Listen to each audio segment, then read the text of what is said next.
starting the recording. Welcome to the podcast, guys. It's a 2-0 week. We beat G2. Can I get some Pepe Jams in the community chat? Give it to me.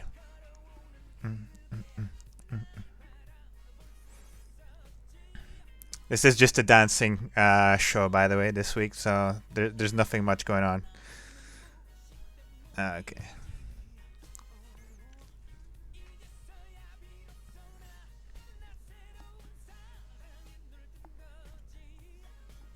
I hope everyone's dancing from whatever you're watching. Yeah, let's go. Give me some Pepe Jams. I'm seeing it. I'm seeing it.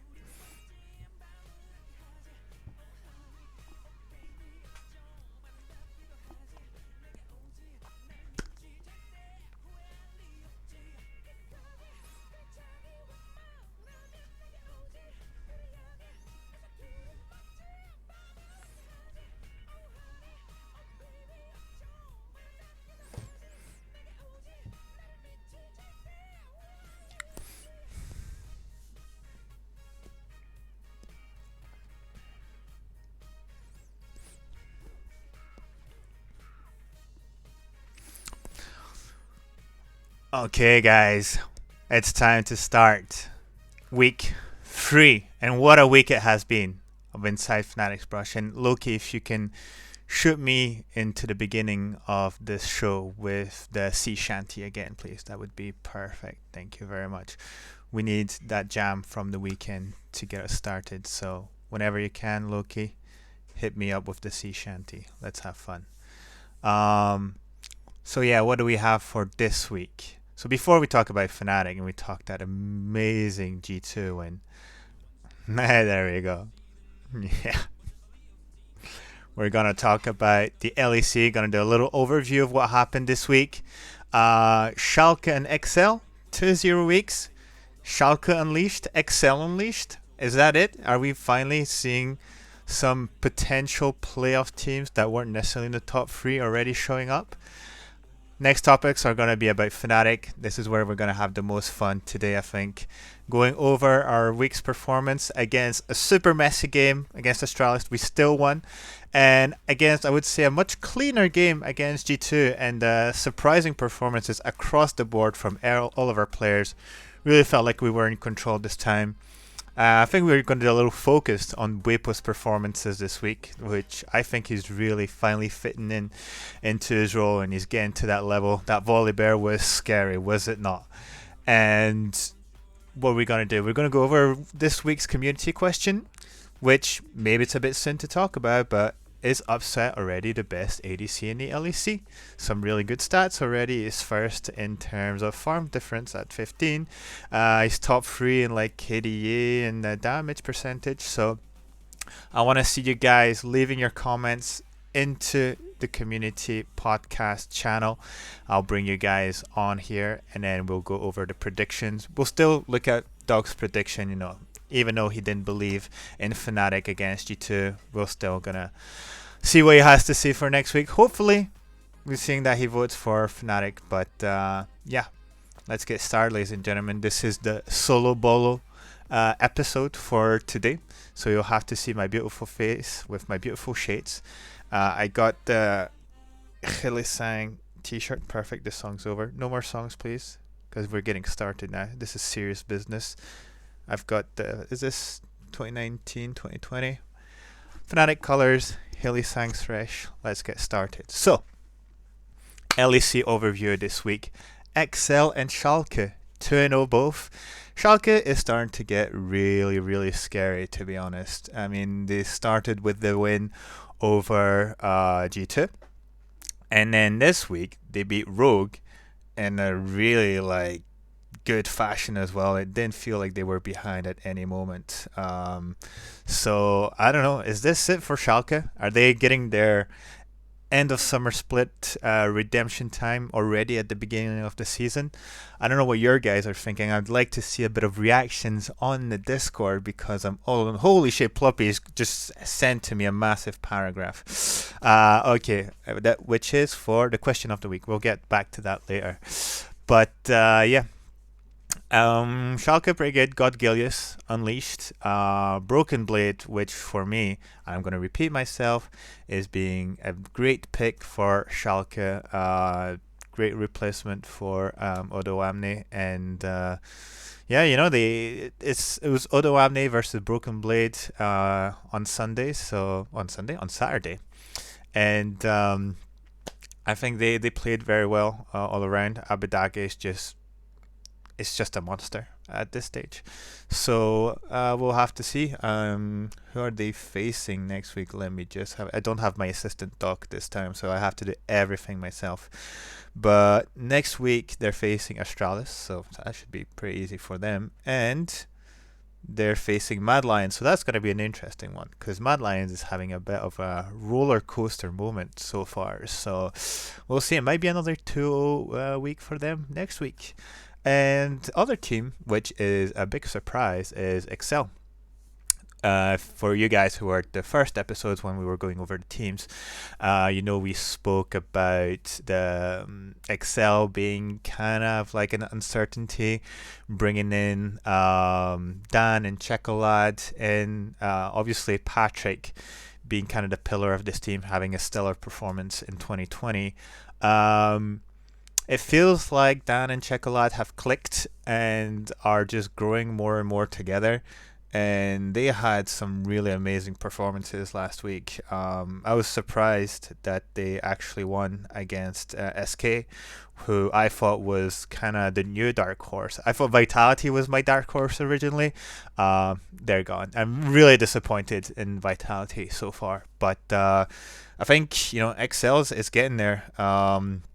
Dan playing his very aggressive Pantheon, and on Friday against Misfits, he was on his patented Olaf.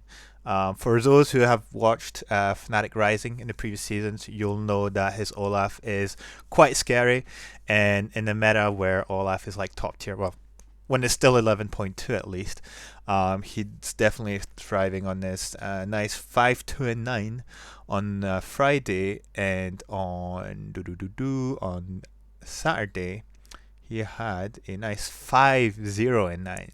So he's getting there. I think he's starting to feel comfortable. Checolad as well had a good performance on his Azir, and 2-0 week for Excel.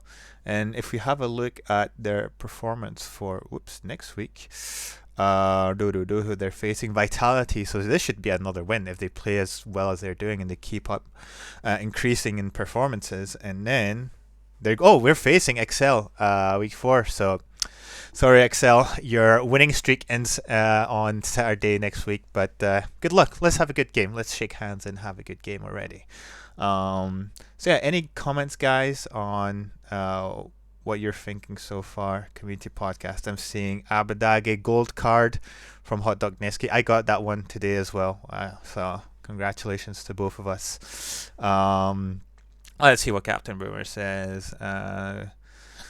Schalke starting rolling 20s again. Yep. They're super clean in their way of playing. I think it was Vedius was talking about it, that they have that really controlled 1-3-1 kind of approach to the game, and I think already that's what give them the advantage against G2 when they weren't going to fight them because individually, obviously, G2 is going to outperform them. But they played the map, and then when they saw G2 having to catch them up, they just, walked back, reset, and then split the map completely. And I think that's working well for them. Hopefully, it's not just like a sort of unique play style that they have, and they're not just patching up their plays. So we'll see how this evolves for them next week. I think next week they have pretty easy schedule, but as they go on into the season, if they evolve as the meta evolved and they don't get stuck into a single way of playing the game. Let's see what else. Navy is seeing like my energy. Thank you very much. I have to carry this show. I'm alone, so it is what it is. But yeah, thank you for your comments, guys. I'm seeing RG does RG things, but seeing them lose against Schalke was surprising. It was very surprising indeed. I had them as a winner. For me, like Rogue is just like a big. I visualize them like a big block, and they're just very clean on their plays. And even when they were struggling, I believe was it against Astralis. They still managed to come back, and Astralis was very scary, and we'll speak about it more on the Fnatic game. But um, I don't know. Have they finally clicked? Have something unlocked with them? Finally, we'll see how it works out. But yeah, I'm starting to get excited with for Astralis. Hopefully, they can clean up their game. They can play a bit better overall, and not just like individually, but as a team. And yeah, get some better drafts under their shoulder, and maybe they can maybe they can upset a few teams. So we'll have to see. But that's it so far for the LEC overview, guys. I think we need to jump. We need to have fun. Let's talk about Fnatic, guys. And if Loki, you're here, we're having a special guest, a sort of sit-in for Doc. Good man, Loki. Hello. Are you willing to put your Hello there. webcam on? Oh my God! Look at this beautiful man. Okay, I just need to do I this. wouldn't say I wouldn't say beautiful. I look homeless at the moment. It's a But pleasure good to to be have here. you. No problem, Loki. So, welcome to the podcast. And I know you've watched the Fnatic games. And what's your take on what happened this week, man?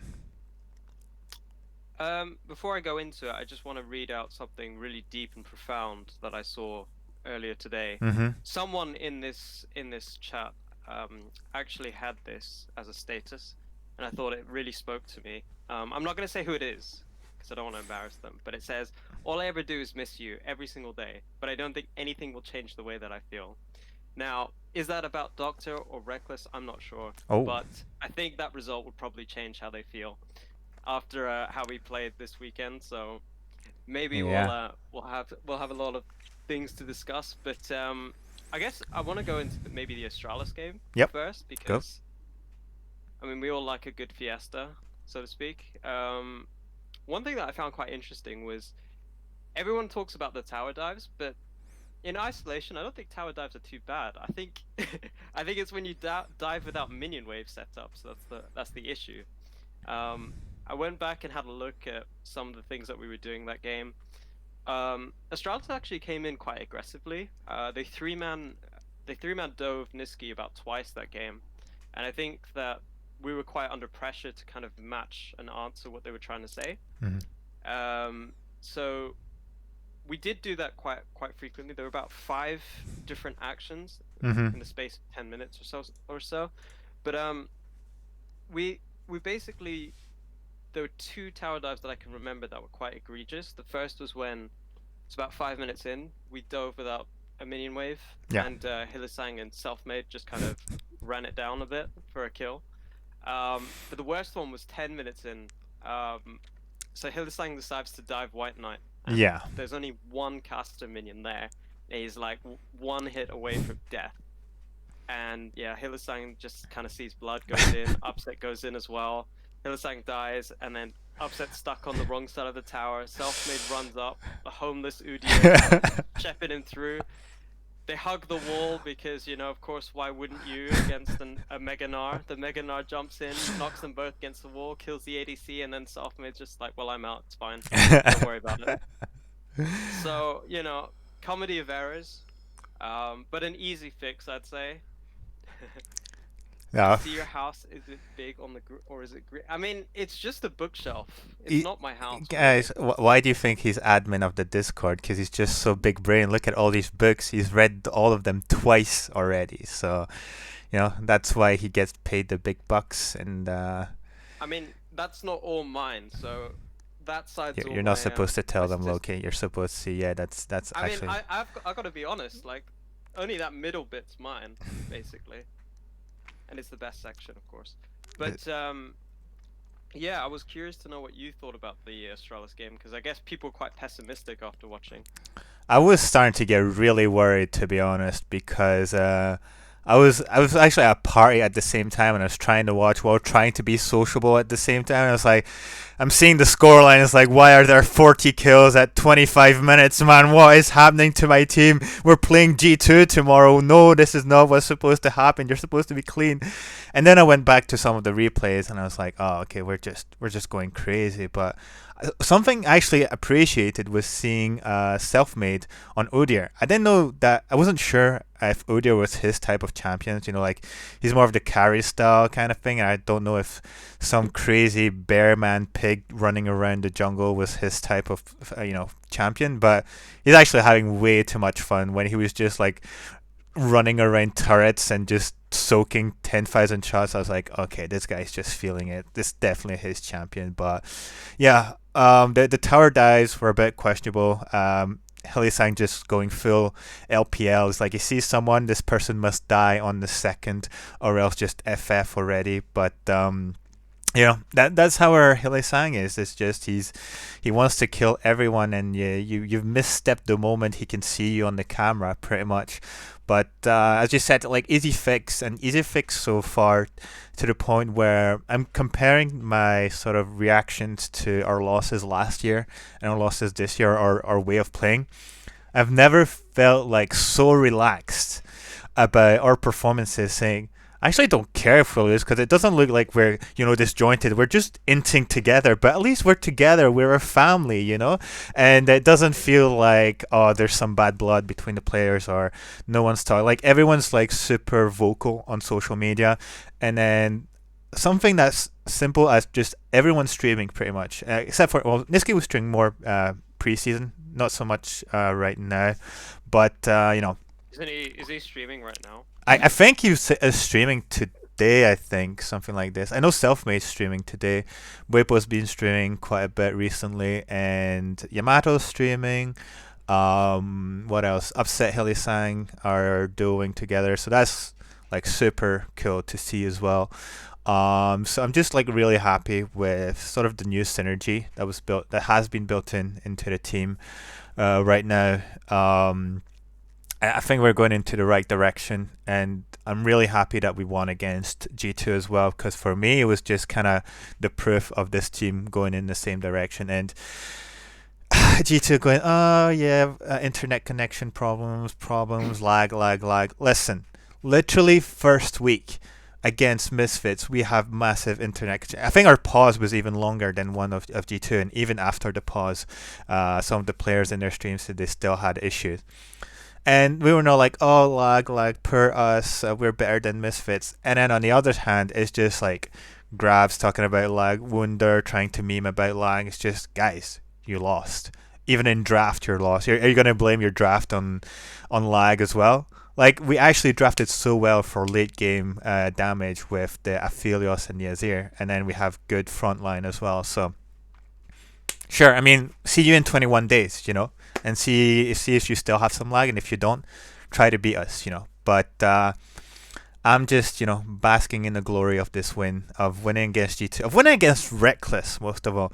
This guy was invisible. Try to pick Kai'Sa, like you don't know how to play Kai'Sa like Upset does. Okay, Upset is the sexy ADC player. He's the one that's popping off right now, and his Aphelios was really good, and his stats are absolutely. I thought that at one point he was gonna be close to Flame Horizon Reckless at one point, because he had such an advantage in the early game. I was like, God damn, what happened to Reckless? He was supposed to be like plug and play, supposed to be in his comfort zone, and now he's just a ghost of his former self. He's just looking at us, and he's like, damn, what have I done?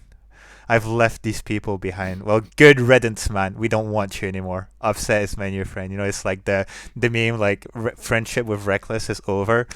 Friendship with Upset now is existing. So I'm just really happy. One thing that you touched on that I've actually quite noticed quite often is that I do find that G2 tend to find quite few excuses when they lose, because it's either that they were trolling today, or they were trying something out. They were limit testing. They were, their internet was bad. Their hands were cold. Beef noodles, whatever it is. But I think strategically you could kind of see the matchup coming into fruition a little bit. I noticed that a lot of the moves were kind of repeats, so it was kind of blow for blow. So Yeah. you see, for example, top lane, Bwipo kind of overestimates the trade pattern a little bit, Hmm. commits too much, and then has nothing left and dies. Hylissang kind of disrespects the classic Alistair ARAM combo where you flash onto the dude or use your snowball and then punt them back into the tower. Yeah. That happened twice in the game Yeah. actually, but then actually we kind of matched those moves. So we had the three-man dive in the top lane to Hmm. kind Hmm. of match, and then we punished the Alistar having no flash, so it kind of evened out where the aggression happened initially. Yeah. And you'll see if you rewatch it, a lot of the vision that's being put down is kind of like a mirror to where the line is, kind of. Yeah. So like the spots are almost, you know, on each side. You'll have vision placed down in a Full sense. symmetry on the rift. Yeah, and I think what changed the game actually was the missed hook shot. Yeah. I think that was the crucial moment where the game kind of flips on its head because up until that moment, Whip down what 76, 67 CS I think to 80, um, and then he gets the solo kill, which kind of springboards him Yeah. up to about -5, which I think is quite a significant jump. Hmm. And then shortly afterwards, G2 tried to do what we were doing, which is, match the play that had just happened and kind of even back the gold there. And Bwipo staves off the 1v2 dive and Hmm. kills Wunder again. And the issue is that, Jankos couldn't actually put the sleep down because, the ultimate just kind of ignores it. So Yeah. Wunder gets slapped in the face, and he cries about it on Twitter, but Yeah. Of that's course what he does. happens. I think losing the Um, 1v1 really hurt his ego, like kind of twice as well. Like the 1v2, well, I didn't understand actually what they were hoping for when it was, because it wasn't even like Jankos coming from behind and using the wave from Wunder to kind of pincer him. Like they were coming from the same direction. It's like you're not dealing enough damage, Jankos, and even Wunder needs to commit a bit of trade under turret before he actually gets Bwipo really low. So he just got flipped on him, and then missing the hook. I mean, I know like there's like this thing, this exploit with Camille where like normally like visually it doesn't look like you're hitting a piece of the like mountain or whatever you want to call it, like a piece of structure, but it actually hits it like in the game. It's like a collision. So he overestimated it, but that's part of wanting to be so close and pushing Bwipo under turrets. Like you have to be comfortable with your hook shots. So if you miss it, that's on you. That's not lag whatsoever. That's just you. So I think, yeah, Wunder didn't appreciate that, getting pretty much solo bolo twice. And yeah, actually, Bwipo having quite an amazing performance this week, to be honest. When we compare it to the first week, where he was really the outlier for me, where he just didn't bring in any impact. And for me, for the past 2 weeks, he's had some really really amazing, like full carry performances. Like even in our loss against Mad Lions, he had such an impressive early game where he was just killing everyone left, right, and center with his Pantheon. Had a really good Renekton performance against Astralis, even if everyone was kind of running it down. And obviously, I mean, the Volibear was scary. So I'll admit, I mean, this is nothing new though, right? I mean, we saw this last year as well. Last spring, arguably was his best regular season performance mhm, in his career. He was, on point. He was playing all sorts in the top lane. He was consistent, which we never thought we would ever say about Bwipo. And the thing that I mean, we can talk about this performance in isolation, and it was a fantastic performance. He had a great weekend. mhm, Um, but in the wider context, I think, great players aren't made in the regular season. Great players are made in the for playoffs. sure. And this is just Whippo finding that form again. But I want to see it translate deeper into the playoff run, because that spring finals we were actually the favorites to win that one Yeah. last year. If you remember, I Mm-mm-mm. mean, I think in the run up to it as well, was it summer that Monte Cristo and Thorin were calling us the best team in the world potentially Mm. because of how we were playing, um, and we got smashed. Yeah. So, and I think Bwipo took it on the chin and also said, look, it was on me. Mm. I took that MVP award personally that I didn't get it and stuff, and Went full Michael it didn't Jordan on go that well one. for me. Yeah, it was just. I think for him and my frustration with Bwipo has always been that in the big games where it matters the most in the playoffs, he just goes missing against Wonder. Hmm. Um, so I mean, whilst this performance was great, I want to see that next level step for him Yeah, to really translate those performances because we know he has the capability, for we know sure, he has for the sure. ability, we know he has the drive to do it, but it just something happens in those big games where it just doesn't come off for him and that comes to our detriment because we rely on him quite a lot Of course. in these with these performances because he can be that difference maker. People call him budget the shy, but I mean, when it comes off, it Yeah, comes off well. So if he can make that consistent performance, then that's one arrow in the quiver that can make the difference against G2. for sure. And I think in the current meta, with these new like items that even with the nurse in 11.3, for me the way it feels is that we're kind of back in 2018 where you need the carry on every lane, and I was actually quite surprised in the sort of in interviews before the G2 game, Reckless saying that Upset needs to have like a supportive approach, because there can't be carries in every lane, and I completely disagree with this. And for me, I think that's what's going to cost G2 is if Reckless comes again with wanting to take a step back and have more of a supportive approach to the game, because there's Wunder in the top lane, there's Caps in the mid lane. What made G2 so strong when they had Perks is that Perks was an absolute mad lad in 2019 when you had his champions, with Xayah and was it Kaisa as well. Those were the two main ones that were being played. Maybe I'm wrong on Kaisa, but like he was like he had the best Xayah in the world, and that's what made them so lethal. And when the meta was more with mages and stuff like this in the bot lane, obviously he was already kind of in his field there, but Perks never took a step back as in, oh, I'm more of the supportive guy. I mean, they have Yankos for that reason, for having that supportive approach, for having that enabler. This time, I mean, for us, if you wanna, maybe Niski is not much of like a carry, like he's called the enabler, but he's had like some carry performances. These Azir shuffles, like the triple man in front of Baron against Astralis, and then the two man in front of his turret when Selfmade gets caught with the Sleepy Trouble bubble, and then he just flashes, kills Lilia with help of the turret. And then Caps gets one or two empowered shots, and he just like autos him to death. So it's almost like we have four like carries, and then you have Hilly-sang who also likes to have kills on his own because he's just an absolute madman. So for me, it's like it was really weird when Reckless said, "Oh, Upset's gonna have to take a step back and play more supportive." It's like, have you watched Upset this far? He's like the main carries on the shit teams he's been before.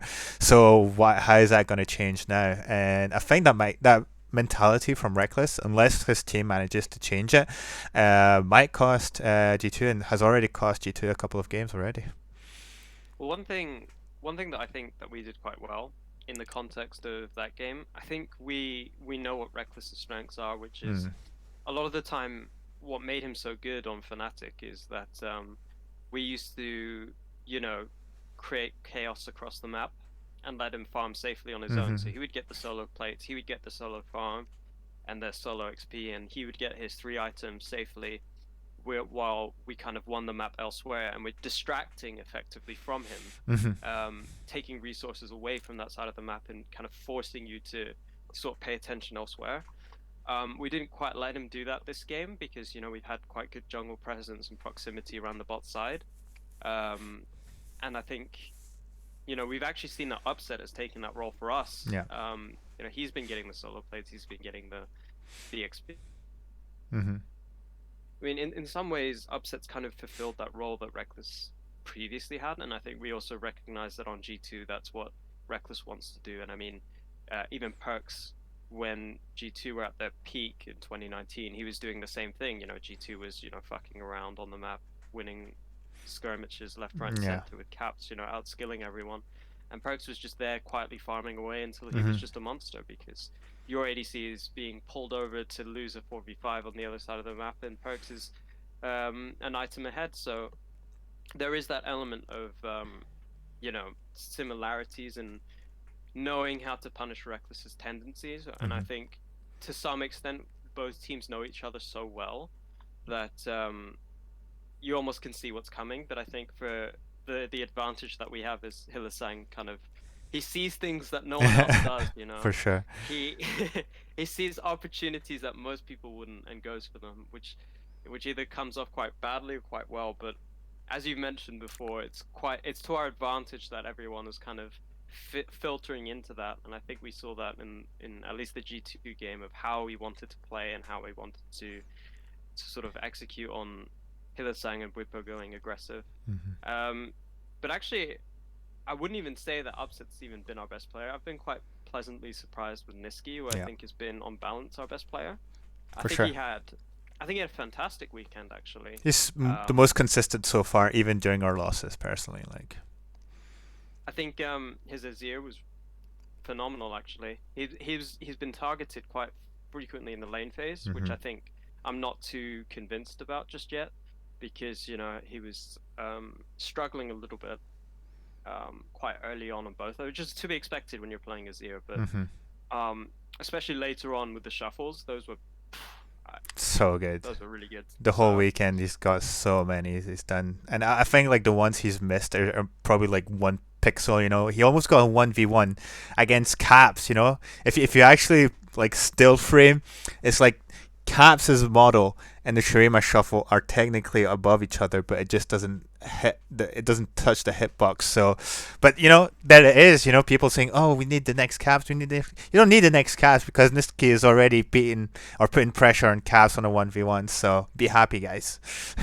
if you think about the wider context of the reactions to the Hmm. off season and how we lost the off season, um, I think people were disappointed we got Niski, and I think that I think in an isolation, if you take away Perks being on the market, Hmm. people probably would have been fine with it, because it's one thing to just get Niski because that's who's available, but there's another thing when basically Perks is on the market and being Yeah. sold to NA, and you're thinking, well, why didn't we get him? Why couldn't we, have Perks versus Caps? Why couldn't we match, what Carlos, we I'm have? sorry.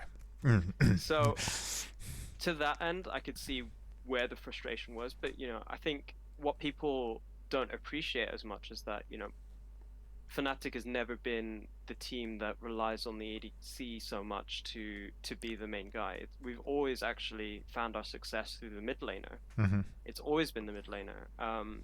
If you think about our LCS titles, it was Xpeke that was winning us those titles. I can only think of maybe two of our championships that was basically around Reckless. You could argue 2014 Spring or Mm. 2018 Spring, 22, where yeah. He was the I MVP, and think it was like the yeah, battle of ADCs at this time. I remember. Yeah. but the strength has always been through the mid laner, and that's the foundation of the successful Fnatic teams. It's you know, and you think about the names that we had. Shushe won us Worlds. Xpeke, I still maintain is the best mid laner we've ever had. Febivin was going toe to toe with Faker at MSI, and saved our asses in group stage. We wouldn't even maybe have gotten out of groups in season 5 That Worlds without EHQ Febivin. game, man. That was a heart palpitation moment 10 times. Jesus Christ. That play on his LeBlanc, that saved us. So you think about these names that we've had, right? And I'm not saying, Nemesis is a terrible player or anything of the sort. Hmm. He is a good player, but he wasn't the kind of player that we typically need Hmm. in the context of our own organization and what makes us successful, Yeah. because our mid laner has always been the playmaker, the guy that makes things happen, the guy that makes the flashy plays, the one that, facilitates everything. And Nemesis is not quite that player. He's more similar to, I would say, the Froggen school of mid laner, Hmm. where you're playing defensively until you're confident that you've scaled sufficiently enough to kind of drive that advantage and sort of more methodical in your approach, which is, it has its own benefits, but for us, I don't think it was the move that would bring us success, so to speak, because um, I think I think we probably needed someone more active or more participatory um, in the in the context of, I keep saying the word context. Uh, just in general about how the game is right now and how Mm. we want to play. I think Niski fits a lot better so far, and I think I've been very impressed with how he plays with others and how he's willing to sort of he's willing to look terrible, but it's for greater benefit. Like yeah, I think he has the most deaths out of every mid laner. He has like 20 deaths or something Mm-hmm. ridiculous right now. Um, but we're talking about him playing well, which is amazing, right? You have someone that's got the most deaths as a mid laner, but and the stats maybe on paper don't look great, but we're all happy with how he's doing. So he must be doing something right. And I think you know we were all talking about this time last year, or maybe beyond, like last summer. I think it was, Nemesis was statistically the worst mid laner in the league. Mm-hmm.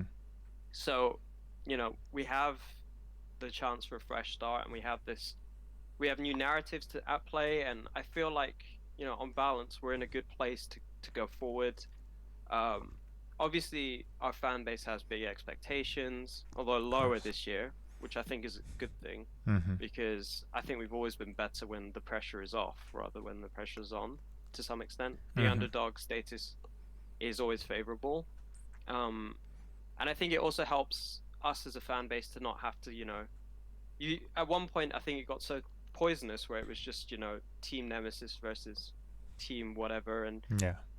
And I think having that dynamic removed is going to help us in the long term as well. And I quite like, personality wise, how Niski kind of gels with the team. It seems a bit more positive, and it seems like people are getting on very well so far. So good prospects for the rest of the year, maybe. For sure. And I'm like, I was already kind of excited to see how this team was gonna, build and work together because just as you mentioned, Niski's like positivity and seeing how well he meshed with C9 members and how he's just kind of the catalyst for kind of bringing people around him and just bringing that positive energy.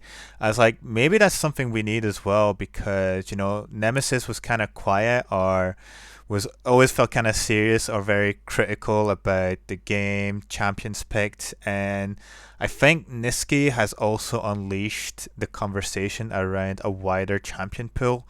I know Bwipo, did mention that at the time he enjoyed Renekton last year, and Nemesis, being kind of on the same level of thought as LS was like, oh, Renekton's a terrible pick, and Bwipo, not wanting to make things worse within the team, said, well, fine, I won't pick Renekton, but we have to find other ways. And it feels like this time it's like, we'll play whatever as long as people feel comfortable on it or are willing to give it a chance. And I think this is what gave the Irelia the other day as well, which was it was good until it wasn't good until we lost against Mad Lions, but it was still interesting to see him on that. The Galio as well.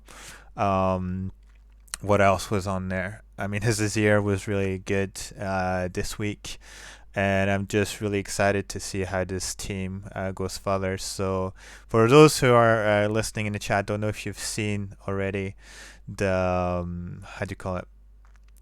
The what am I thinking about?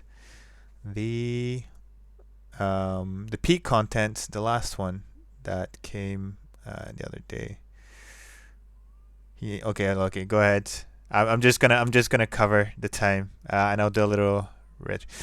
Um, yeah, for the people who've watched, well, first of all, who've watched the whole content from Pete lately, he's been killing it. The BMW kind of feature videos where he introduces the new team members, but at the same time, the last episode where they're self-made, upset, who else? Self-made, upset, Niski and Hilisang. That one was like really funny as well. But you could see already like how close they were to each other, how much they loved to banter. Yes, hot dog Niski, the hot stuff. Yeah, yeah. How we almost killed Upset pretty much by overindulging him in hot sauce. So yeah, that happened. But yeah, I mean, there was also like this other little video on Twitter from Pete where he's just showing like self-made and upset, just joking around and like bantering. So I don't know. I just really love how our players are just meshing together.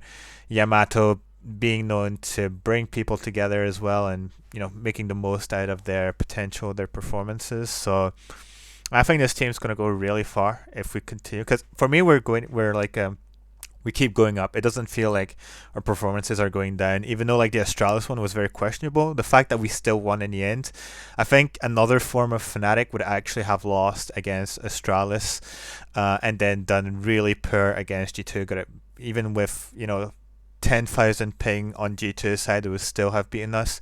But the fact that we won, that we didn't go into the G2 game completely tilted, and it feels like we're on the same page, and it's just like these bits and bobs that we only have to fix in the end. I think we're gonna go really far, and again, if Bwipo's performances are as good and on the regular split than they are in the playoffs, I don't see why we shouldn't be lifting the trophy this time. I think next time we meet Rogue, I think we might beat them. To be honest, if we keep on going like this, I think we're just gonna have a really solid team that can cover everything. And someone we haven't mentioned as well, Tolki. I think he's been really good as well and getting us some really solid drafts these past games. And like even out drafting G2. Like Grabs is known. I mean, Grabs has been memed about by drafts, but usually against us they draft very well. But I think because we have such a wide champion pool right now, in the sense that we're willing to play whatever it takes to make sure that everyone has picks they're good with, and we have an actual like structure and goal with the draft. I think like both Yamato and Tolkien have done a great job, and we just need to continue in that good sort of Well, I mean, upskilling as well. for better or worse, I think the atmosphere is going to be different this year. I think it does definitely feel like a new team and a new beginning at least. I mean, I can tell you how many times I've heard through the grapevine, this person tilted, the atmosphere is awful, everyone wants to kill each other. This dude hates this dude, whatever. And then they'll bring it together at the last minute, Yeah. find some kind of compromise, and then it all falls into place, and then they do okay playoffs, to go to Worlds, do all right, and then add and repeat basically. Yeah. So there is a lot to be optimistic about. I mean, I think the last time we had like a cohesive, happy atmosphere throughout the year was probably season 5, where Yeah. everyone was just getting along and Bunch of friends were really what it was. yeah. And I think that kind of thing is actually underrated. I think for a while there was this discussion more widely about whether or not this was useful and whether this actually mattered. Like you could be 4 5 people that hate each other but can still play well. Mm-hmm. But I think to an extent that when you're seeing these people every day, and I mean now more than ever, in the middle of a pandemic, and you can't really like go out and see other people. You have to some degree get along, because you're spending every day 5 days 6 days a week with these people.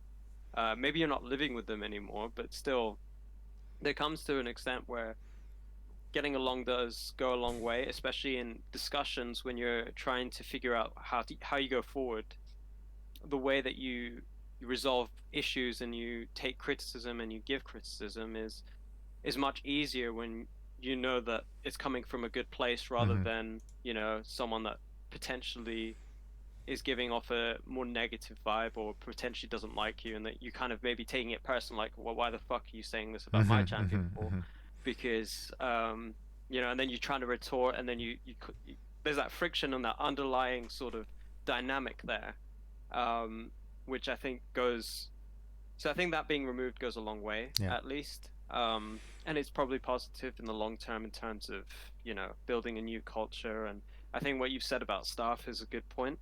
I think if one thing that we can that can be said about Fnatic is that we've actually always had pretty good staff. I think we've always pretty much had, I think Daylord did quite well. People would say that he didn't know much about the game, but I think one thing that he did that was quite revolutionary in some ways, or quite groundbreaking for his time, was being that facilitator that could bring to the discussion together and take five socially awkward people and get them to talk to each other. Mm-hmm. Because he didn't, in that lineup, he didn't need to know his stuff, because he had Yellow Star who could do the coaching part for him. And we've had well, no, you don't like Nico the Pico, who's probably the low point of Have to low go, point in guys. your I'm not opinion. talking about.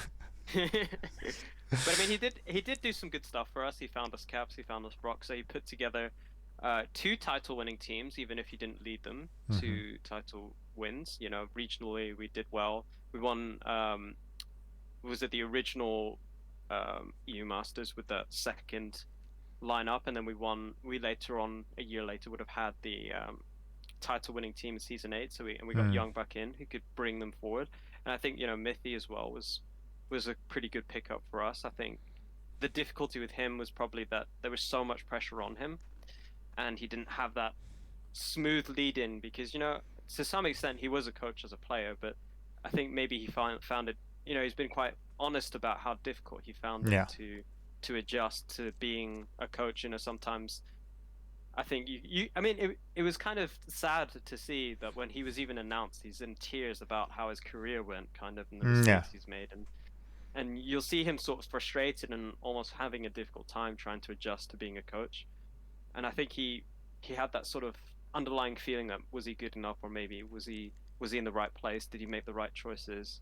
But I think in the context of what he was able to do, he did a very good job. He got us to 2 finals in Europe, and he got us to 1 game away from beating top esports. So I think that's a pretty good year, all things considered. And I think once again, Fnatic has shown that they're willing to invest in good coaching infrastructure around their players, which goes a long way. I think Tolki, for sure, is someone that's quite promising. A lot of people have been quite positive about what he's brought, and you could see actually on Reddit he's quite active about his stats and his databases and stuff. So it's quite impressive. We also had Kays quite a few years ago, Yeah. who helped us get to the finals. We were the ones that brought him in, and he's found quite good success wherever he's gone. So Yeah. we have a track record of finding the right people. It's just the case of can we keep them, and can they deliver against the roster that we have. And admittedly, I wasn't too sold on Yamato Kan coming in. I think he has his strengths, but there's one thing to be said about coaching Vitality or coaching Rockout or whatever, and there's another thing about coaching a top team. It's a different ball game. It's a different kind of development curve. It's a different kind of expectation. So this is a big challenge for him, and it'll be interesting to see where he takes us. But as for your predictions about us winning the title and going all the way, I mean, I probably wouldn't go that far just yet. I mean, I think I'm on the there's train, dude. there's one thing I've learned from watching, was it Pro Play since, was it season 2, is you take every week one by one, Yeah. and Of course. it's not just about the results, it's about the improvement that you show. So I think it's more important about how we get better every week, rather than are we undefeated, are we going to win worlds because our regular season, you don't get a trophy for topping the regular season. Yeah. Like, That's true. there's no special medal that you get for winning the regular season. So That's true. it's all about improvement, and it's all about making it to playoffs as the bar. I mean, playoffs is probably the bigger benchmark, and the one that you'll look at to really see how you shape up. But so I wouldn't go too far just yet. I know that that's your thing, so I won't follow you there. I'm on a hype train already, and there's no stopping now. It's just straight to playoffs, and then at playoffs we'll see what happens. You're gonna get your Fnatic hat, your Fnatic wristband. You're just gonna get the Fnatic water bottle. I've just got everything. On your Fnatic keyboard. And I need like a Fnatic headband, and just like I'm going to war, and put like a big flag on a big lance or something like this, and like full Sparta mode basically. That's what I need. But yeah, that was a I think we've covered a bit everything about actually not only Fnatic this week, but how Fnatic is looking, and I think this should bring us to the question of the week, which might be a bit of a hot take already. Let's see what you guys The have to say. Have you the seen the? answer is no, by the The way. answer is no. Wow. So Loki is no longer part of this video. Let me just remove him.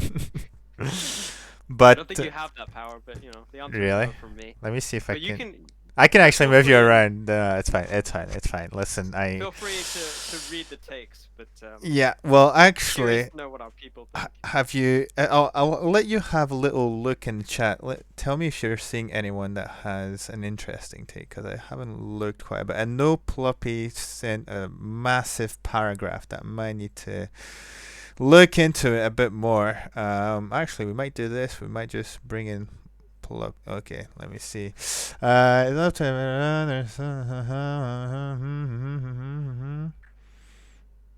Well, Pluppy has been quite positive about yes. how confident he is in our team. So Okay. he's saying for the first time since 2015, he's confident that we don't just rely on individual talent, but have synergy and game plans that go in the same direction. Which is pretty interesting take considering he's ignoring 2018. But Okay. I respect the So how about respect we the we have him on then, so we can go discuss a ahead. bit more. Ploppy, are you here with me? Oh, he's pasted it again. Give me a thumbs up in the chat if you're ready for the millions and millions of people to hear your voice. He's thumbed up. Okay, Ploppy, your voice can be heard. Can it be heard? Yes, it can. Hello. Yes, hello, sir. Welcome to the Thank podcast. you. Well, yeah. What you want me to say? More the upset question, or Yeah, just give us a vocal maybe resume of what you just said and why what do you think about upset basically right now? Where does it stand in your heart most of all? well, I was among the. Well, obviously, I was very sad after Reckless left. Like for the day after, I was watching in the void and crying in my room. But as soon as we got the news of, well, after that you look forward, right? And we got the news of upset, and I was less skeptical than about Niski when it was first announced, for Hmm. example.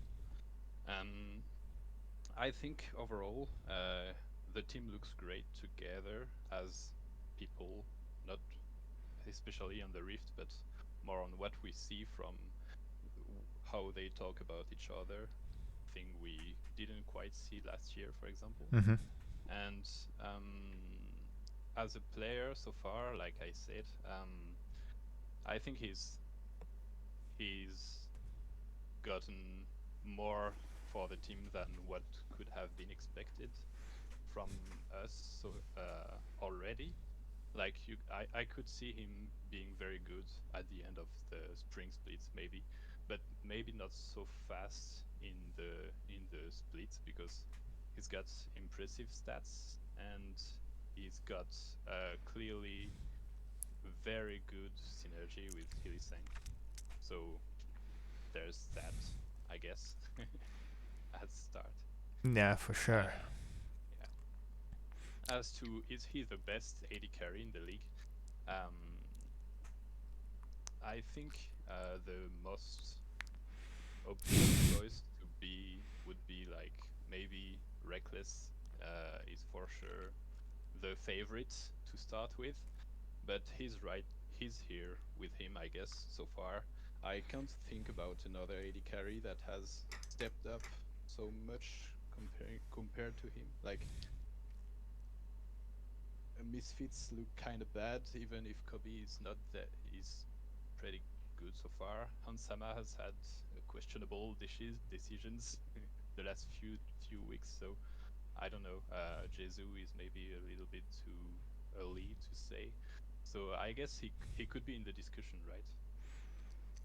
Definitely. I think it's a good point that you bring that we maybe were expecting something else from upset. For me, like in particular, one thing that was maybe questioning, I was scared that he might be a bit too resource hungry before being able to do any performances. And I don't feel he needs that much like attention from Selfmade in the bot lane. Even though there's been a ton of bot lane dives that have gone too far, he's not need to be camped to be relevant, and he's managed to find his resources while still participating in team fights. And even like something I found actually quite incredible, a lot of games he doesn't get the kills. It's either like Hylissang or Selfmade, and there's a lot of games where he's like 2 or 3 assists and 0 kills, 0 deaths, and he still manages to be relevant in the big team fights, and that's where he gets his kills afterwards. So I'm actually really pleasantly surprised on that aspect. And when it comes to like what are the good ADCs right now, I think your point about Hansama is quite valid. I think he had an amazing beginning of the season, and for me, he was like the best. Reckless like looked good in terms of KDA, but in terms of the type of champions he was playing, I was not necessarily impressed. He's doing, yeah, he's like it's Reckless. He likes to play his champions he's comfortable on, and the moment he has to play on Kaisai against us, he's barely visible on the game. But Hansama, has, as you mentioned, some weird decision making. He's getting caught. He's maybe going too aggressive. Maybe people are seeing a bit of how Rogue likes to play and are a bit more smarter about it. Karzi has played an interesting Seraphine this weekend, so I don't know. I definitely think Upset is in the top 3 right now, and probably top 2. Depends who you're putting first. Depends who you're putting second, but I don't know. I'm just really happy about his performances so far, and I hope we get to see more. I don't know what you think about it, Loki. I think you have maybe something to say about that. I think for me, Upset is more of a pickup that we want to develop on the long term rather than for his immediate impact. I mean, Reckless is about 24 years old. Upset's about the same age as Hans. They're at 21, so they're still relatively finding their feet. I think like with Yamato Cannon, it's one thing being a big carry on a small team, and there's another being the carry on a larger team. The dynamics are a bit different in that sort of step up. I think at his best, I think Upset was at his best like summer 2018 with Schalke, when he was on Ezreal, and he was basically forcing Ezreal bans because he was so good on that champion. And I think he's come a long way from there, but in one sense, he's kind of been frustrated that he's been gated by the players around him, where it's like, how can I show how good I am when this is what I have? And I think it was Thorin that said, this is the time where you have no excuses. You've got Hylissang, you've got Selfmade, you've got these players around you, so you have to deliver now. And I think for me, there's still not enough data there to kind of say who definitively is the best. But I would give the benefit of the doubt to Reckless at this point, simply because he's been at the top of the ADC game in the region for so long that you can't just sort of dismiss that based on a few games. And remember that for a lot of these bot laners as well, they have new supports with them. So, and it's not just them in isolation; it's them in a partnership. So there is that dynamic to consider as well. And I think that Fluffy is right that it does sting that we lost Reckless, but in the sort of what we got back, I think we could have done much worse than getting Upset. So I think we should be fine, and it'll be interesting to see how far he goes. I think one thing we can say about Upset right now is that he's been quite consistent for us, and that he's more than willing to do what Hylissang wants of him, or he's more than willing to follow him, even if it's a bad call. We saw that against Astralis when he was stranded against the tower and died when Nar completely clapped him against the wall. But that might help him in terms of how well we rank him, because synergy is very important, and that's a big part of how good an AD carry can look. He's more than on board with what Hylissang wants to do, and he's really happy with who he has. So maybe he could be the best, but there is a lot that he needs to do first to get to that level for me. Yeah, even if you expand a bit on what you said, there's a synergy with Hylissang, which looks very good, and also with the whole team. And I don't think if we had Reckless in this team, he would have jumped behind the front line with his guys, just like Upset did, or even with his Samira games, jumping in all alone and doing some clutch plays that we haven't seen from Reckless in like a long time. Like in 2019, 2020, I can't think about much such plays, like kind of like his Tristana days in Yeah. 2018. Or I mean, I do think that that Reckless can be aggressive and he can be, you know, the playmaking kind of AD carry and will go in. I think he's just much more selective about when he goes in. He kind of goes in when he knows that it will be good or that he has trust that it will work. But if he thinks, this is going to be stupid and this is not going to work, he'll probably back off, and which makes Hylissang look worse because then Hylissang goes on his own and Yeah. then there's no follow up in that way. But I think so. I think in one sense, Upset trusts him a lot more. But one thing that I think that's in Upset's favor right now is the kind of champions that he's picking compared to Reckless, because I think Reckless has played a game of Sivir already, and meanwhile Upset's picking Samira, and I know who what I would rather see play on my team, because Samira is a lot more of a modern champion, and I think if there's one weakness that I won't miss about Reckless, or one idiosyncrasy that I won't be missing, is the slow adaptation to new champions, or the slow rollout of new champions in the meta. He usually, I think he says he likes to have about 100 games in solo queue before he brings out a champion in pro play, and that kind of personal policy tends to hold us back a little bit in terms of what we can bring out. So not being able to play Kalista in a finals and then us having to ban it, that's one option that we have to take away because our AD carry won't play it. And then we have Upset here who's played Samir, and Reckless hasn't picked that out yet. So I think that's one aspect where I can definitely see him make a name for himself as someone that's confident to play anything or pick anything for the team. So for sure, that's definitely an avenue for him.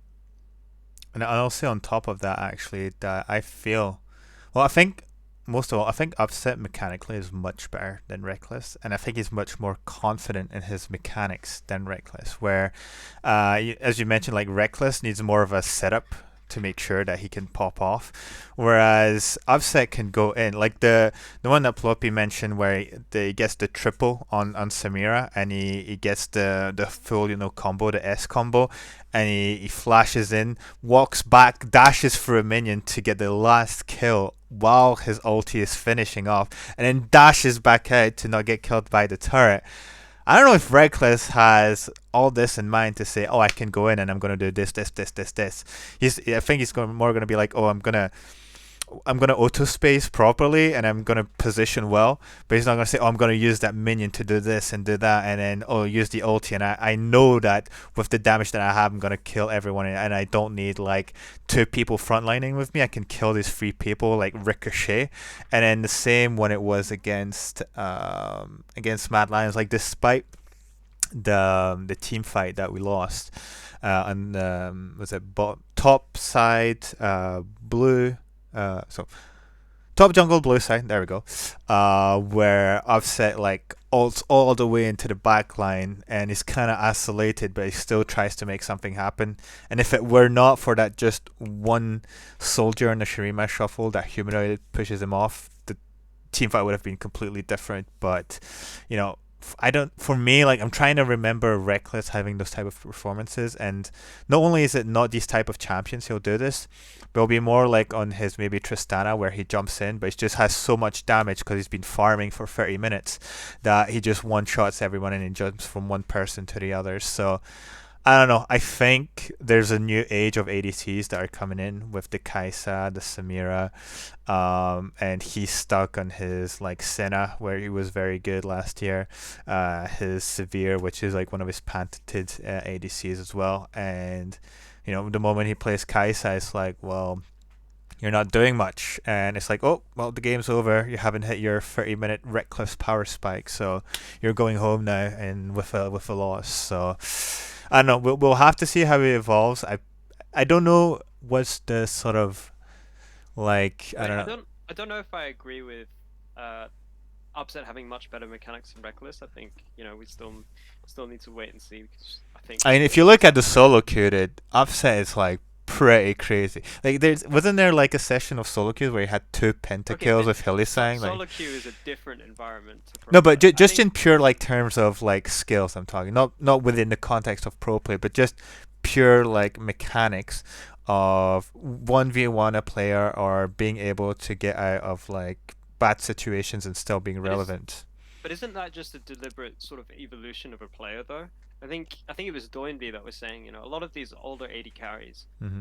they know that they're not going to have the high APM, the 200 actions per minute sort of reactions. They Yeah, won't have yeah, the yeah, fighter jet pilot yeah. sort of response to things. So a lot of the time they'll start to use more of their, be smarter about how they play and be a lot more about how they position or how they manipulate the waves. I think that's one thing that Reckless does really well is he manipulates the waves in his favor. Mm-hmm. And I mean, we're talking about mechanics. This guy and Hillisang were 2v2 killing every bot lane in the LEC last season. So I think we need to show him some respect. I know he's not a player anymore, but we do have to sort of Screw him. remember that he was.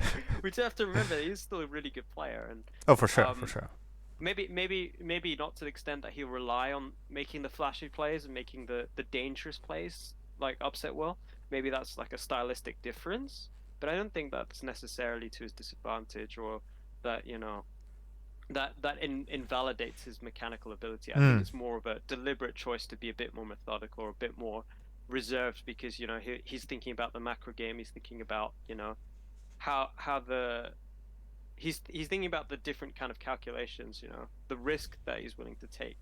Some players are happy with the 55-45 risk, like Mm. the young Chinese ADCs that will go in and because they're so confident in their ability that they can make that 55 work, whereas Reckless would probably think about the 70 to 80% chance that he could pull something off. So that's my take on it. I'm not sure if Pluppy will agree or not.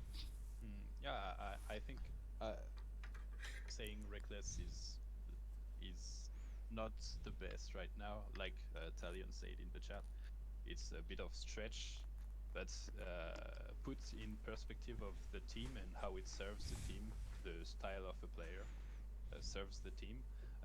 Maybe a Reckless style, we figured out it quite didn't fit Fnatic's now up and coming style with Bwipo, Hillisang, self-made, going for aggressive trades, aggressive plays in early. Yes, Reckless started doing this in at Worlds last year, um, but not to the extent of what Upset is doing right now, which is going all in whatever Hillisang says, I guess, or anyone. Kind of bit like Niski is doing with his TPs Mm-hmm. to That's true. suicide his mid-eye stacks.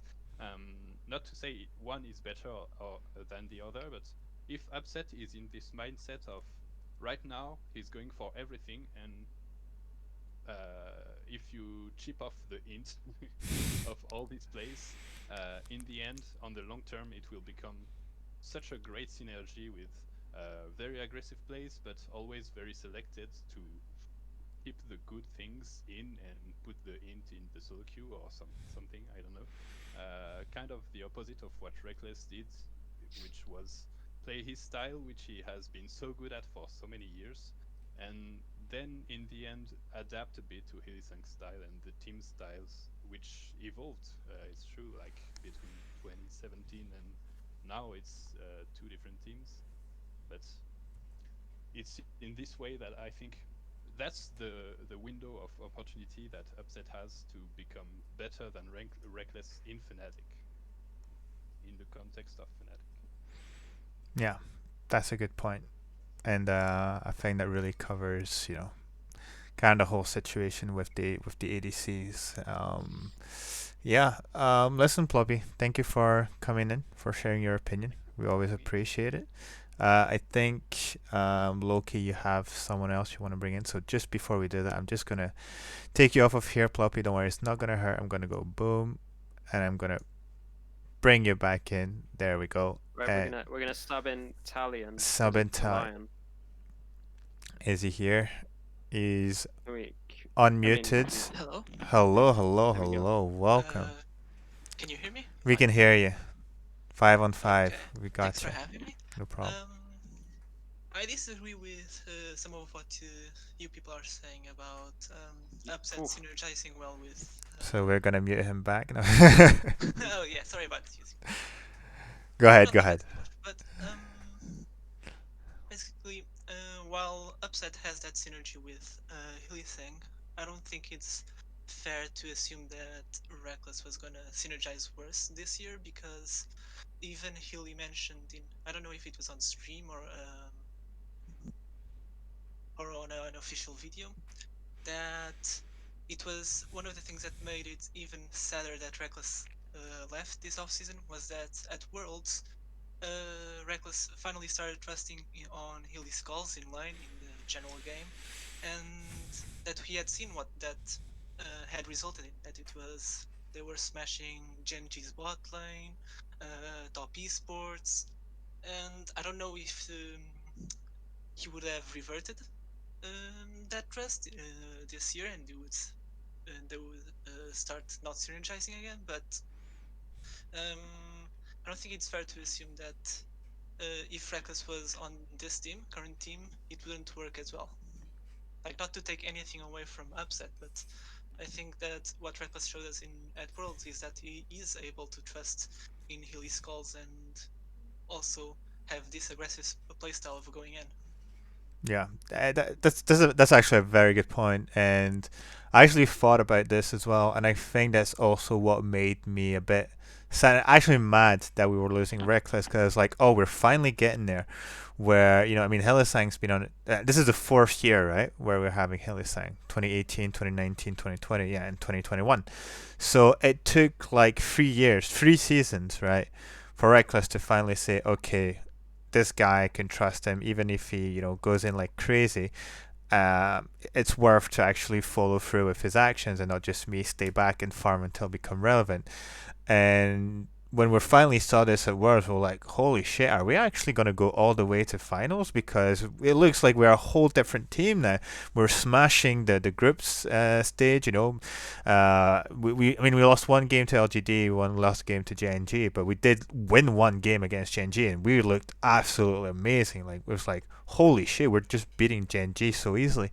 And then we go into top esports, and we're about to 3-0 them until we get, unfortunately, a reverse sweep. But I agree on that point. And for me, what I'll say actually in that regard, it's like, oh well, we didn't keep Reckless while he was, evolving into that more aggressive follow-up playstyle that Hylissang tried to mold him into after all these years. But now that he's on G2, who's known to be very aggressive as well, like when they go in as a team, and Perks was like really good at this when he was ADC. He would follow through with Mickey's moves. I think by his champ choices, he's kind of going back to his old habits. I don't know if I should call him bad habits, but within G2, I think it's not serving them properly. The fact that he's going back to Senna, he's playing the Severe, and he's talking about having that ADC. There shouldn't be like a carry on each lane, and there should be a supportive approach to the ADC if there's a carry top and mid. For me, it doesn't fit the G2 lineup, which is weird because from what I saw and what I understood is that Reckless and Mickey were used to play solo queue together, like duo, quite a bit. So I don't know, maybe that's something that they're working on, that they're going to evolve, and maybe Reckless is going to come back to a more aggressive playstyle. But for me, he's just gone back to sort of his secure position. It's like, oh, I'm on a very strong team. They don't really need me to sort of chip in, and I'll collect my KDA when the time is right. But again, we'll have to see. But for me, I'm just really happy that on the other side, Upset is like, oh, you want me to play aggressive? I'll play aggressive for you. And we're having a new bromance with Upset and Hilly. So Reckless isn't much of a loss for me in the end. That's all I'll have to say.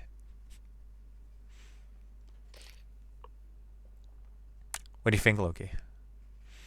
Um, I think you kind of covered most of it. I think, but I would not necessarily agree with the trajectory of Reckless trusting Hylissang only last year, but I think it was more. I think in 2018 at least he was a lot more proactive in working with him, and I think it took a bit of time.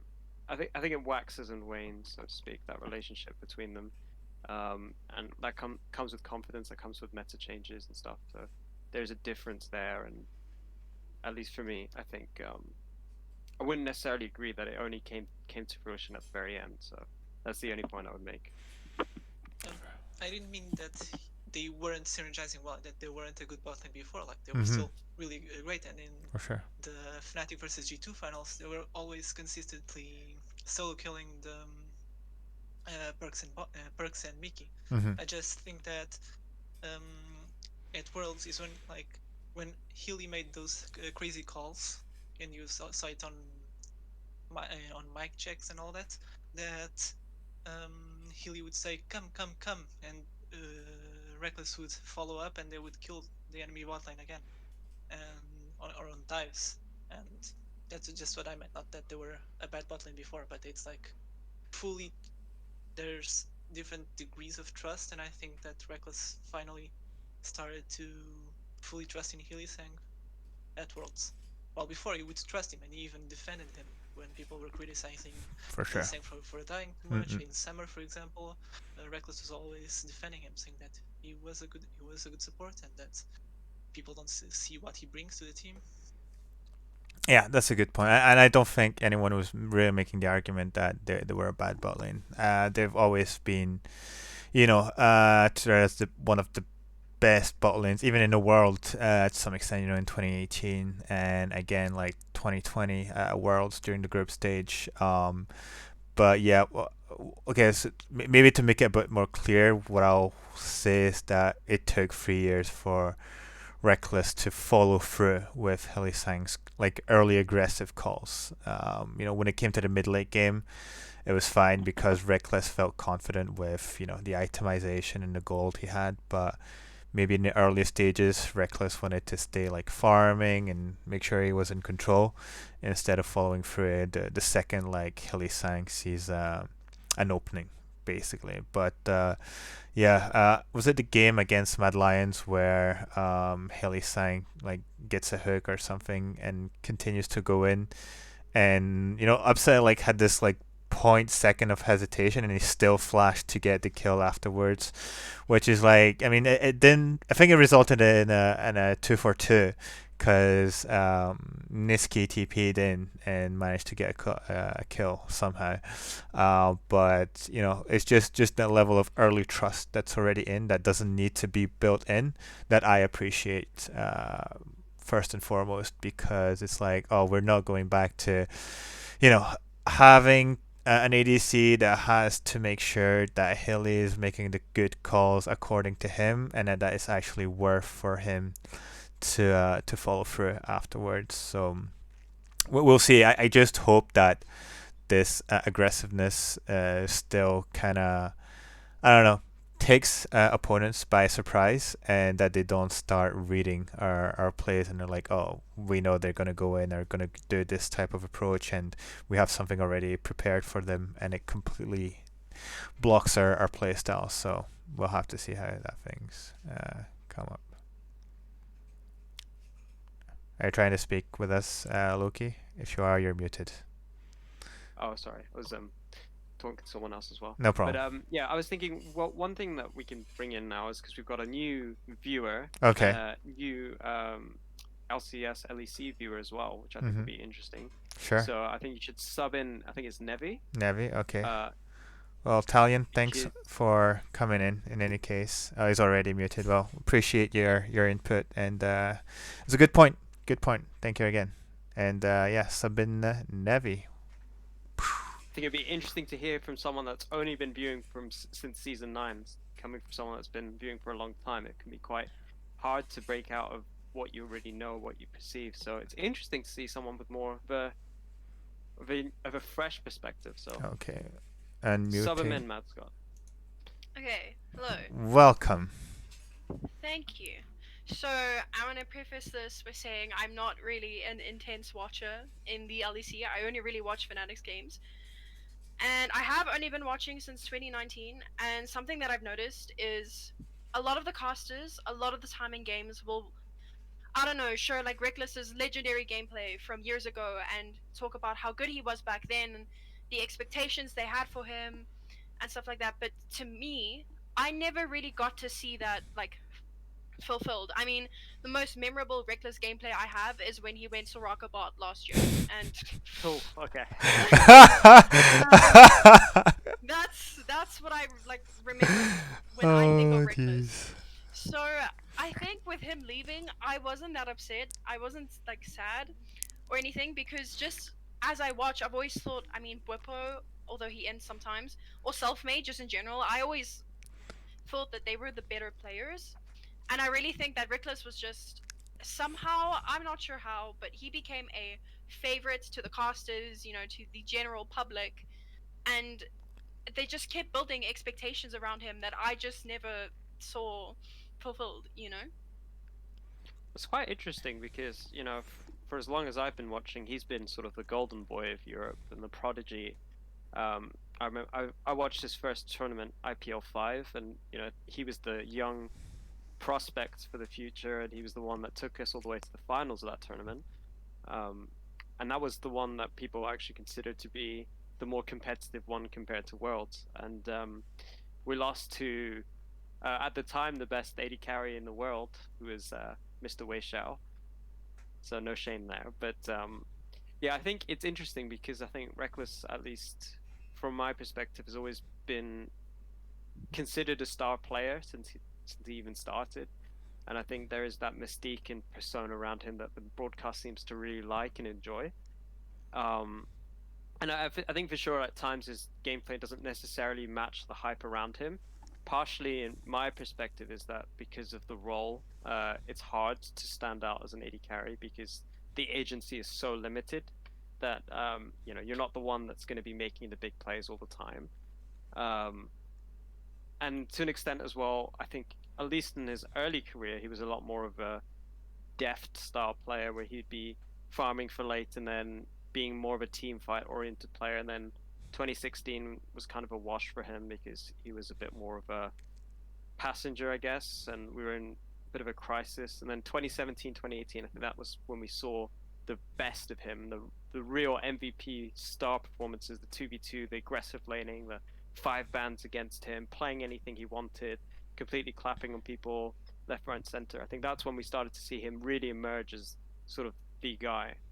But it's interesting because, yeah, I think at least in 2019, he must have, I think at least to an extent, he did kind of get overshadowed by Perks because that was when you had all these fun picks in the bot lane that Perks was playing, and I guess it must look like you're thinking, well, what's so special about this guy compared to these other people that are picking all whatever they want, beyond just the typical ADCs. And I think, yeah, I think I can definitely see that the expectations don't quite match the player. And I think that's interesting that that you have that perspective. So you think only the Soraka game stands out for you, nothing else? I mean, I try to think of, I don't know, I can't think of Reckless legendary gameplay montage moments, or times when he did really well. I remember this one specific thing where he showed the B emotes. Otherwise, it's otherwise it's the Soraka bot gameplay, and that's because I thought that it was really dumb, but it worked kind of, but then it didn't. I don't know. I just was really disappointed. Um, I do, and it's because I never watched it, but it's because they showed it so often. Some time years ago when he played Twitch and did really well, I know of that, but otherwise no. Yeah, I mean, he's also really legendary for his Vayne back in the time, and I mean, I don't think we can actually blame you for having that point of view if you started watching in 2019, because for me, where he built his legend was all the way before that. You know, his first year in Fnatic, where already he was touted as the best ADC, and everybody was basically waiting for him to clash against the best ADCs against the world. And then he had 2015 where he actually left for one split, and then he came back. And then when he came back, it was like, it felt we were unstoppable and we were going to finally win the trophy again at Worlds. And uh, you know 2018 in spring, people were saying there's no one who can go against him, and we saw at MSI that it didn't work as well, because MSI was going to be the clash of the ADCs. You had Uzi, who else you had? Was it King Dragon X that had?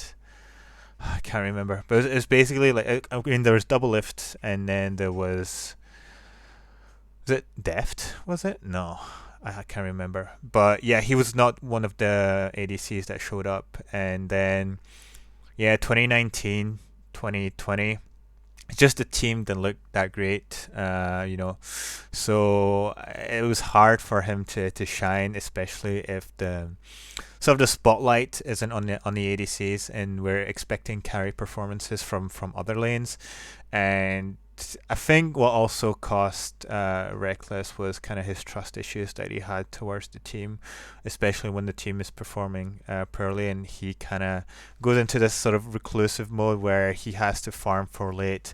And then with the meta gets a bit crazy, and as Loki mentioned, there's mages in the bot lane. I mean, he did try to play like Syndra and stuff like this. Didn't he do the Yumi Garen as well? The Yumi Garen, and that was I Veigar didn't who remember actually. that was in 2019 as well. Is that 2019 or was it? Yeah, Yeah, it was 2019. Yeah, 2019. yeah. And That doesn't stick out in your mind? The Garen True. running down the Yumi? that's true. No, I didn't watch from the beginning because I only Oh, started fair playing enough. League in August of 2019. So that's Okay, roughly when I alright. started watching. So Okay, like fair what? enough. So I mean, I do believe we played Garen Yumi at Worlds as well, not to yeah, I think you did. I mean, it full didn't go very effect. well, so I Yeah. don't blame her for not maybe knowing. Cause Shutting it out. cause what happened in 20? We lost in quarters again, but was it against RNG? I believe we lost 3-1 or something like this. Yeah, Yeah. I think we lost to RNG. Because that was another thing, was the big mental blocks that Reckless has had over his career against. I know. I think 2019 we won against RNG that year. I think it was 2018. Oh yeah, we beat them in groups, wasn't it? Yeah, because we had that crazy second week, didn't we? Where we beat Yeah. SKT and RNG. I was Yeah, there. you were there, dude. You were supporting them. They won thanks to you. He was the game changer. But no, who did we lose against? Anyone in the chat? Was it FPX? Oh, of course it was FPX. Yeah. FPX. Against we Doin B, who lost was the to- worst mid laner according to Nemesis, by the way. But yeah. Yeah, we lost in 2017 to RNG. RNG, that was 2017. Yeah. But That was actually the big disappointment because that was the bot lane meta. yeah, it was and everyone was, expecting Reckless to show up, and it didn't happen. But yeah, I mean, 2019, 2020 has been, like, I'd say, sort of a dark age for Fnatic. Like, our hopes came back up in 2018, then we lost Caps, and then it just, we had Broxa and Nemesis, that didn't work out, and we thought that bringing Selfmade would bring in that previous synergy that they had in Mad Lions, and we figured that it was still the same problems pretty much, but this time with more of a carry jungler, which gave us that win in sort of semis for summer 2020. But even then, like, Reckless was performing well, but I mean, if indeed you're hearing all these things about Reckless, and even like what's her name, Shock's doing that speech about Reckless, and I'm not even gonna repeat it, but it just puts like so much around the guy. You're like, holy shit, why is this guy like so legendary according to everyone in the scene? But it pushes you to actually go back about what he did, and it goes with the amounts of pentakills he's had throughout his career. It comes from these amazing performances he had in finals of 2015 against Origin. It goes through the 2018 when he was one of the best ADCs considered in the world, and also his consistency across his career. Like, maybe he's had some seasons where he was completely invisible. I mean, 2016 just sucked for Fnatic in general. So it's not even like you can pick Reckless and say, oh, he was really the worst performing player. I mean, we had guys like Gamsa, who's now an Overwatch player. So that just tells you how much the caliber of players that we had on there. But on top of that, you have to consider that Reckless has always been considered some of the top ADCs, even if he's not the flashiest. The fact that he can still be relied on in a late game situation where the team's kind of crumbling, and he's somehow popping off and having those, sort of insane team fights where he's the sort of catalyst behind the team to win those. I think that's what's created his sort of legendary status. But for me now, he's just kind of, I mean, again, as we mentioned earlier on, not having the position that he should have in G2, where he should be like more crazy, a bit more of a carry. Maybe that will evolve. But, as Bwipo said, they got Reckless, but they lost Perks. And I think that's more than just, talking about the transfer in itself, but saying about the type of players that they're substituting. It's like, yes, you're getting one of the most legendary ADCs, and you're taking a massive like chess piece out of the Fnatic checker, but is that really a piece that's going to fit into, your group, and that actually goes with the personality and the profile of your team? So we'll see. We'll see how Reckless performs. I think you understand more. It's a good way to. I think it's a good Go way ahead, go ahead. to end off, at least. We'll have to wait and see how this all plays Yeah. out, and see how things develop. But I mean, for the moment, we are 4th place. What is our record? 4-3. So it's not looking too great on the standings. It's a positive KDA. 2 are weak, so we'll see how it goes for next week. Maybe you'll be celebrating again, and you can pass on your belated smug response to the doctor when he's back. I mean, it's convenient he's not here when he predicted that Fnatic would lose against G2. So I think we can wrap it up here. I mean, it's been about an hour and a half, so yeah. Well, just before we wrap up, we have to have our traditional prediction time. So let me just. Am I pressing the keys properly? I hope I am. I'm just gonna share my screen. Just go over what happened this week. So we've had Doc, who kind of got ahead, predicted Excel properly. I thought Misfits was going to win. So that happened. Day 2, we get our revenge this time. Even the community voted for G2. What is going on, guys? What is going on? I thought you guys were believers. I am thoroughly disappointed here. I did not think that was going to happen. But some big upsets with Excel winning over SK and Astralis beating Rogue. So not a lot of points were gained here, unfortunately. I'm just making sure I'm doing this properly for the people who'll be watching the YouTube videos at home. Going on to next week's prediction. Loki, I don't know if you've seen the games that are going to be happening next week, but we have Fnatic SK. What do you think is going to happen there? I think we'll win. Should be an easy win. I think it's relatively straightforward. Yeah. Interesting games, I think, on the day 1 of week 4. It's going to be Mad versus Rogue. We'll see if Rogue jumps back after their loss. But Mad hasn't been looking so hot, so we'll see. And then not a very interesting day of games, I'd say. For sure. I think Mad versus Rogue is probably the most interesting. Yep, I agree.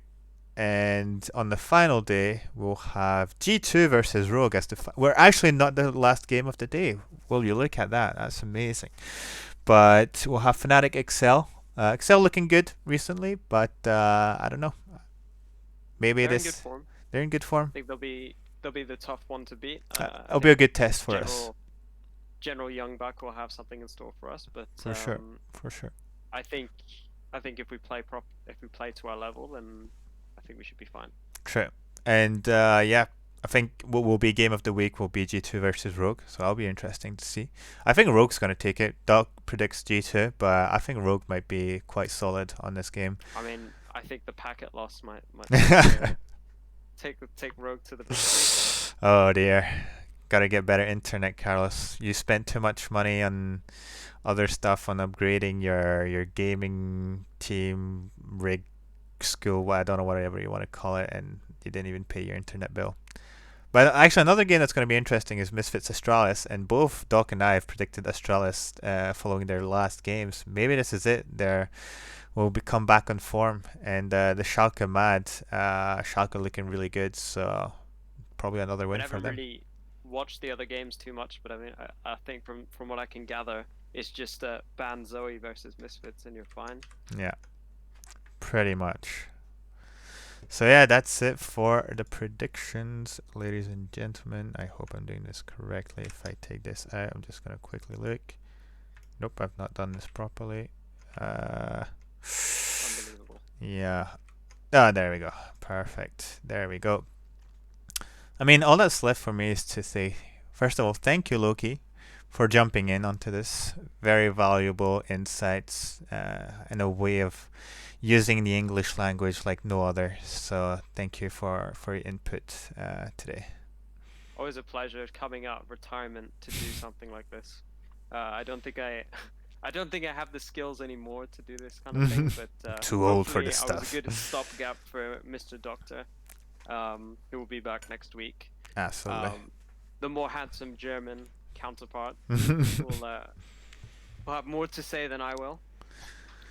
But appreciate everyone tuning in, and I think everyone appreciated Loki being there today. Leave us your predictions. Well, don't leave us. Just vote for your prediction. We'll take them in the sheet. Thank you again. See you next week. For the people who've just joined us today, thank you. Hope to see you next week as well. And always Fnatic. See you guys.